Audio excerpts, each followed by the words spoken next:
परम शांति। आज हम बात करेंगे कि क्या भगवान तानाशाह है। लोग भगवान को समझते हैं कि उसकी मर्जी से ही सब कुछ होता है, उसकी मर्जी के बिना पत्ता भी नहीं हिलता, वही सब कुछ चलाता है। कोई मर जाता है तो कहते हैं भगवान की मर्जी, कोई बुरा हो जाता है तो भी कहते हैं भगवान की मर्जी, कोई अच्छा हो जाता है तो नहीं कहते। तो ये सब क्या भगवान ही चलाता है? देखो, ये सब भक्ति मार्ग के शब्द है। भगवान की मर्जी, जो भगवान चाहता है, तो ये सब भक्ति मार्ग के संस्कार है, ज्ञान है। मगर ज्ञान मार्ग, रियल ज्ञान, ब्रह्म ज्ञानी, जो ब्रह्म ज्ञानी है वो ऐसा नहीं सोचता। ब्रह्म ज्ञानी एक्यूरेट, पूरा ब्रह्मांड का आदि मध्यंत का ज्ञान से समझाता है। भक्ति मार्ग वाले तो समझते होंगे भगवान जब सतयुग त्रेता द्वापर कलयुग पूरा होता है, दुनिया खराब होती है तो विनाश करता है। फिर जब असुर बढ़ जाते हैं, धर्म ग्लानि का टाइम होता है, तब आके भगवान का अवतार होता है, भगवान विष्णु का अवतार होता है और वो असुरों का विनाश करता है। ये तो बात सही है, धर्म ग्लानि के टाइम पर तो होता ही है, क्योंकि भगवान ने गीता में भी कहा है, यदा यदा ही धर्मस्य ग्लानिर्भवति भारत अभ्युत्थानम् धर्मस्य तदात्मानं सृजाम्यहम्। जब जब धरती पर धर्म ग्लानि होता है तब मैं आता हूँ और असुरों का विनाश करता हूँ। ये तो बात सही है, मगर क्या अर्ध प्रलय, प्रलय, कल प्रलय, महाकल प्रलय, महाकाल प्रलय सब कुछ परमात्मा की मर्जी से होता है। तो ज्ञानी पुरुष जो जिनके पास ज्ञान है, ये सब क्यों होता है? ये सब अर्ध प्रलय क्यों होता है? प्रलय क्यों होता है? कल प्रलय क्यों होता है? महाकल प्रलय क्यों होता है? महाकाल प्रलय क्यों होता है? कौन करवाता है? तो ये ब्रह्म ज्ञानी होता है। ब्रह्म ज्ञान, सारा ब्रह्मांड का आदि मध्यंत का ज्ञान जिसके पास होता है, वो सब कुछ समझ पाएगा। तो ज्ञान के आधार से जो समझाता हूँ कि हर आत्मा फ्री विल होती है, हर आत्मा अपनी मर्जी से चलती है और अपनी मर्जी से आत्मा कर्म बंधन में आती है और इसका हिसाब किताब होता है, तो सुख और दुख पाती हैं। अच्छे कर्म करते हैं तो ऊपर स्वर्ग लोग सुख में ऊपर जाती हैं। जो भक्ति मार्ग में जो मोक्ष कहते हैं तो भगवान विष्णु को याद करती है तो विष्णुपुरी जाती हैं, शिव को याद करती है तो शिवपुरी को जाती है। ब्रह्म ज्ञान होता है, हम ब्रह्मास्मि शिवोम सर्वोम करता है, इसका योग करता है। हम ब्रह्मास्मि, ब्रह्म स्वरूप का ज्ञान होता है, तो ब्रह्म स्वरूप ब्रह्मलोक माना परमधाम जाते हैं। तो ये सब अलग अलग भक्ति मार्ग में भी ज्ञान है, मगर ज्ञान एक्यूरेट, शुद्ध ज्ञान, एकदम पवित्र ज्ञान जो मैं समझाता हूँ कि ब्रह्मांड के आदि मध्यंत में क्या होता है और विनाश क्यों करवाना पड़ता है। देखो, सतयुग त्रेता द्वापर कलयुग जब होता है तब देवता और असुरों का भी बहुत युद्ध होता है, देवासुर संग्राम बहुत होता है और बहुत ही तमो प्रधान दुनिया बन जाती है। सतयुग में सतो, त्रेता द्वापर में रजो और कलयुग में तमो प्रधान दुनिया हो जाती हैं। बहुत संख्या भी बढ़ जाती है, कलयुग में संख्या भी बढ़ जाती है और फिर उसको पूरा विनाश करना पड़ता है। तो इस ब्रह्मांड को ब्रह्मा द्वारा सर्जन, विष्णु द्वारा पालना और शंकर द्वारा विनाश होता है। तो तब शंकर का पाठ होता है, शंकर विनाश कर देता है। तो वो भगवान की मर्जी से होता है। वो त्रिदेव है, ब्रह्मा विष्णु शंकर, त्रिदेव को हमेशा डायरेक्शन दे के काम करवाता है। ब्रह्मांड की आदि शक्ति, ये त्रिदेव ब्रह्मा विष्णु शंकर की भी माँ है। तो आदि शिव, जो ब्रह्मांड का आदि शिव, ब्रह्मांड को क्रिएट करने वाला, सत्यम शिवम सुंदरम।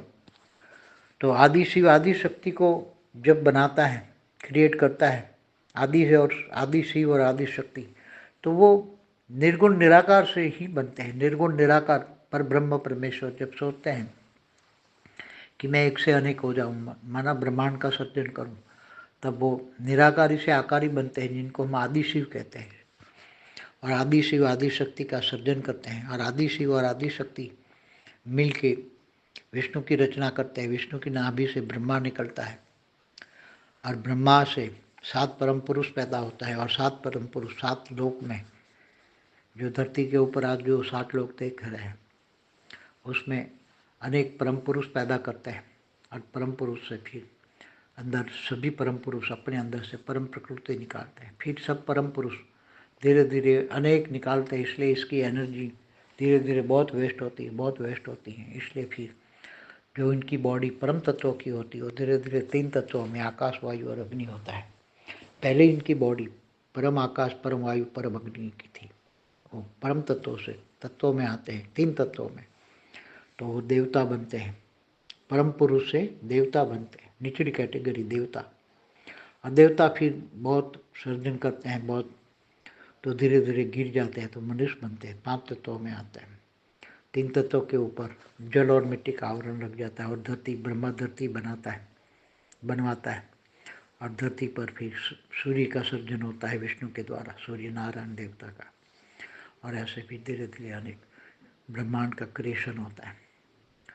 तो ये ब्रह्मांड जो है, ब्रह्मा का समय, ब्रह्मा का 100 साल है, तो ये समय भी ब्रह्मा परमात्मा की मर्जी के बिना तो समय भी नहीं क्रिएट होता। तो समय भी परमात्मा ने बनाया है, मगर जो आत्मा का सर्जन हुआ, जो परम पुरुष हुए, तो कोई परमात्मा ने उस परम पुरुष को देवता नहीं बनाया और देवता से फिर मनुष्य बने, ऐसा नहीं है। वो सब अपनी अपनी, हर कोई आत्मा अपनी अपनी मर्जी से ही परम पुरुष से 3 तत्वों में, 3 तत्वों से मनुष्य बनता है। अपनी, उसकी अपनी संकल्प शक्ति से पावर वेस्ट होता है, सर्जन करता है, अनेकों अनेक सर्जन करता है, फिर ये मनुष्य बन जाता है। मनुष्य भी धीरे धीरे बहुत विकार, विषय विकार, काम, क्रोध, लोभ, मोह, अहंकार में फंस जाता है, विषय वासना में फंस जाता है, तो फिर मनुष्य से भी असुर बन जाता है। तो नीचे 7 पाताल लोक बनाए, अतल, वितल, सुतल, तलातल, महातल, पाताल। तो धीरे धीरे 7 पाताल लोक में वो मनुष्य असुर बन के, महाअसुर बन के धीरे धीरे नीचे 7 पाताल लोक में चले जाता है। और ज्ञान भी ब्रह्मर्षि, महर्षि, बड़े बड़े राज ऋषि आते हैं, तो ब्रह्मर्षि होते हैं, ब्रह्मर्षि जो ब्रह्म ज्ञान देते हैं, ब्रह्मांड के आदि मध्यंत का ज्ञान देते हैं। तो इस ब्रह्मांड में बाहर से दूसरी गैलेक्सी, यूनिवर्स, ग्रेट यूनिवर्स से लोग, आत्माएं सोल जर्नी करके आती हैं। तो इस ब्रह्मांड का ज्ञान जो ब्रह्मर्षि देते हैं वो ब्रह्म ज्ञान समझते हैं। तो ब्रह्म ज्ञान समझ के वो ब्रह्म ज्ञानी बनते हैं और पूरा ब्रह्मांड का आदि मध्यंत का ज्ञान समझते हैं। समय, ब्रह्मांड का समय पूरा होने से पहले ये ब्रह्मांड के परमधाम से छोड़कर वो दूसरे गैलेक्सियों में चले जाते हैं। महाब्रह्मांड, गैलेक्सी माना महाब्रह्मांड, आकाश गंगाओं में चले जाते हैं, ये ब्रह्मांड छोड़ देते। ब्रह्मांड का विनाश होना होता है, महाकल्प प्रलय होता है ब्रह्मांड का। तो 4 युग, सतयुग, त्रेता, द्वापर, कलयुग पूरा होने पर अर्ध प्रलय होता है। ऐसे 71 बार अर्ध प्रलय होने पर एक बार धरती पर पूरा प्रलय होता है, मनवंतर कहते हैं। मनुष्यत्रोपा का टाइम पूरा होता है, टोटल मनुष्य जाति का टोटल खत्म होता है, धरती पर जल प्रलय होता है और एक भी मनुष्य नहीं बचता। ऐसे 14 मनवंतर होने पर एक कल्प प्रलय होता है। कल्प प्रलय में भगवान विष्णु सूर्य में प्रवेश करके सूर्य की 12 गुनी गर्मी बढ़ाते, अग्नि बढ़ाते, सब भूलोक, भूलोक, स्वलोक, नीचे 7 पातालोक सब जलाकर भस्म कर देते हैं। तो ये अर्ध प्रलय, प्रलय, कल्प प्रलय, महाकल्प प्रलय एक समय के अधीन से चलता है। समय क्या होता है? 4 युग, सतयुग, त्रेता, द्वापर, कलयुग। कलयुग 4,32,000 साल के, इसका डबल द्वापर, इससे 3 गुना त्रेता, इससे 4 गुना सतयुग, टोटल मिला के 43,20,000 का समय होता है चतुर्युग का, 4 युग। तो ये समय कौन निर्धारित करता है? ब्रह्मा का समय, जब ब्रह्मापुरी में एक दिन होता है तब कल्प प्रलय होता है। तो ब्रह्मा का 100 साल ब्रह्मांड की आयु होती है।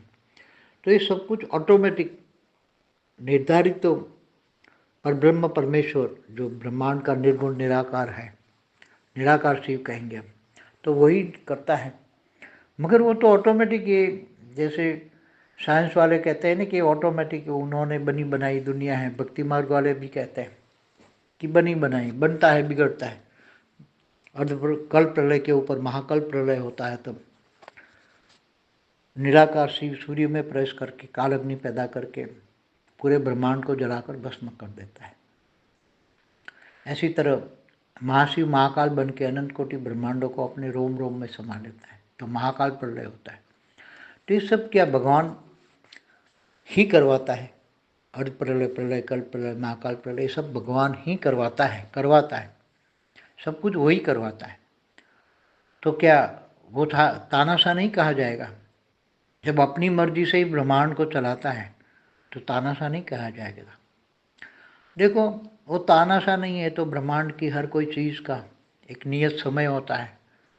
जैसे मनुष्य भी अपने डेली कर्म करते हैं, तो उसमें अपनी कर्म की फिलॉसफी अपनी होती है। ज्ञान भी उठाता है तो वो क्या अपनी मर्जी से ब्रह्मापुरी, विष्णुपुरी, शिवपुरी, परमधाम जा सकता है। हर कोई आत्मा, मनुष्य आत्मा भी अपनी मर्जी से ऊपर परमधाम तो जा सकता है। तो उसमें कोई ये ज़बरदस्ती तो नहीं है कि तुम इसी ब्रह्मांड में, इसी धरती पर रहो, मृत्युलोक में रहो, जन्म मरण के चक्र में आते रहो। तो जन्म मरण के चक्र में ब्रह्मांड का पहला परात कितना साल का होता है? 1555 खरब साल का होता है पहला परात। 50 साल ब्रह्मा का पूरा हो गया, दूसरे परात चुपता है। तो दूसरा परात का भी ब्रह्मा का पहला दिन का 7वां मनवंतर का 28 का युगांतर का कलयुग चल रहा है। तो समय जो है वो निर्धारित होता है। ब्रह्मा का 100 साल का समय निर्धारित होता है। हर ब्रह्मांड का, अनंत कोटि ब्रह्मांडों में भी ये निर्धारित होता है। पूरी अनंत कोटि ब्रह्मांड भी महाकाल प्रलय में उसका भी विनाश होता है। इसी तरह गैलेक्सी माना आकाशगंगा का भी विनाश